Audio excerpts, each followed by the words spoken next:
మనం రోజూ పెరుగు తింటాం, కానీ అది మన శరీరంలో ఎలా జీర్ణమవుతుందో చాలా మందికి తెలియదు.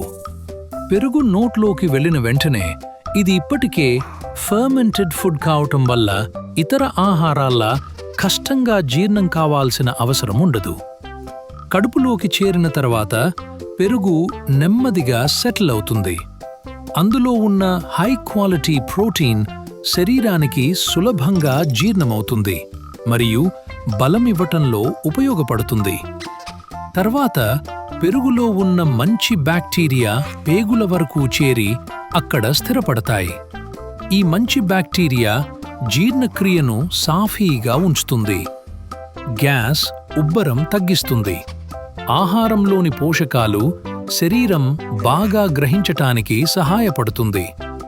అందుకే పెరుగు తిన్నాక కడుపు లైట్గా అనిపిస్తుంది. రోజూ పెరుగు తీసుకుంటే ఈ ప్రక్రియ ప్రతిరోజూ జరుగుతూ గట్ ఆరోగ్యం బాగుంటుంది.